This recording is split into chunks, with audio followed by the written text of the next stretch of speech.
மலேசிய கல்வி அமைச்சு 2025 மெட்ரிகுலேஷன் கல்வி திட்டத்தில் எத்தனை இந்திய மாணவர்களுக்கு இடம் வழங்கியிருக்கிறது, எத்தனை மாணவர்கள் அதற்கு விண்ணப்பம் செய்தனர் என்ற விழாவாரியான தகவல்களையும் தரவுகளையும் வழங்கும்படி கல்வி அமைச்சருக்கு மாயிகா தேசிய துணைத் தலைவர் டத்தோஸ்ரீ எம் சரவணன் அதிகாரப்பூர்வமாக கடிதம் எழுதியிருக்கிறார். மாயிகாவின் இந்த கோரிக்கையானது PKR தேசிய துணைத் தலைவராக தேர்ந்தெடுக்கப்பட்டுள்ள நூருல் இசா அன்வாருக்கு முதலாவது சத்திய சோதனையாக இருக்கலாம் என்று, கட்சியின் தேசிய துணைத் தலைவராக தாம் தேர்ந்தெடுக்கப்பட்டால் மலேசிய இந்திய சமுதாயத்தின் உரிமைகளுக்கு குரல் கொடுப்பேன் என்று நூருல் இசா அண்மையில் பகிரங்கமாக உத்தரவாதம் வழங்கியிருந்ததை அந்த வட்டாரம் சுட்டிக்காட்டியது.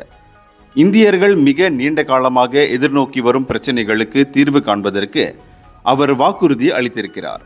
அதே சமயம் அவரின் இந்த வாக்குறுதிக்கு ஒரு சோதனை களமாக மெட்ரிகுலேஷன் கல்லூரிகளில் இந்திய மாணவர்களுக்கு ஒதுக்கப்படும் இடங்கள் ஒரு முக்கிய பிரச்சனையாக தலை தூக்கியிருக்கிறது. இந்த நீண்டகால பிரச்சனைக்கு நூருல் இசா என்ன செய்ய போகிறார்? கொடுத்த வாக்குறுதியை நிறைவேற்றுவாரா என்று அந்த வட்டாரம் கேள்வி எழுப்பியது. இதனிடையே மெட்ரிகுலேஷன் கல்லூரிகளில் சேர்வதற்காக தாங்கள் செய்த விண்ணப்பங்கள் நிராகரிக்கப்பட்டிருக்கின்றன என்று இந்திய மாணவர்கள் பலர் மாயிகாவிடம் புகார் செய்ததை தொடர்ந்து சரவணனின் இந்த கடிதம் கல்வி அமைச்சர் ஃபட்லினா சீடேக்கிற்கு அனுப்பப்பட்டிருக்கிறது. மெட்ரிகுலேஷன் கல்லூரிகளில் இந்திய மாணவர்களுக்கான இடங்கள் இதுவரை தெளிவில்லாத ஒரு நிலையில் இருக்கின்றன. எத்தனை இடங்கள் இந்திய மாணவர்களுக்கு ஒதுக்கப்பட்டிருக்கிறது? எத்தனை மாணவர்கள் அவற்றுக்கு விண்ணப்பம் செய்திருக்கின்றனர்? எத்தனை மாணவர்களுக்கு வாய்ப்பு வழங்கப்பட்டிருக்கிறது? எத்தனை மாணவர்கள் இந்த வாய்ப்பை மறுத்திருக்கின்றனர் போன்ற கேள்விகளுக்கு இதுவரை எந்தவித தெளிவான பதில்களும் இல்லை. இந்திய சமுதாயத்திடமிருந்து பல்வேறு புகார்களை பெற்றிருப்பினும் இவ்விவகாரத்தில் அமைச்சின் தரப்பில் வெளிப்படையான பதில்கள் எதுவும் இதுவரை கிடைப்பதில்லை என்று அந்த வட்டாரம் கூறியது. SPM தேர்வில் சிறந்த மதிப்பெண்களை பெற்ற பல மாணவர்கள் B40 பிரிவை சேர்ந்த ஏழைகளின் பிள்ளைகளாவர். இந்த ஏழ்மையிலிருந்து விடுபடுவதற்கு கல்வி ஒன்றே அவர்களுக்கான வழி. கல்வி அமைச்சின் ஒரு வெளிப்படையான போக்கு மிகவும் குறைவாக இருக்கிறது. சமுதாயத்தின் அக்கறையை, கவலையை இந்த நிலைமை சுட்டிக்காட்டுவதாக இருக்கிறது என்று அவ்வட்டாரம் மேலும் கூறியது.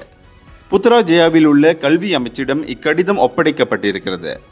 அந்த கடிதத்தில் 2018ஆம் ஆண்டில் அப்போதைய பிரதமர் டத்தோஸ்ரீ நஜீப் அப்துல் ரசாக் இந்திய மாணவர்களுக்காக கூடுதலாக 700 மெட்ரிகுலேஷன் இடங்களை அறிவித்தார். இதன் வழி மொத்த எண்ணிக்கை 2200 ஆக அதிகரித்தது என்பதை சரவணன் அக்கடிதத்தில் சுட்டிக்காட்டியிருப்பதையும் அந்த வட்டாரம் மேற்கோள் காட்டியது. பல இந்திய மாணவர்கள் சிறந்த மதிப்பெண்களுடன் மெட்ரிகுலேஷன் கல்லூரிக்கு மனு செய்திருக்கின்றனர்.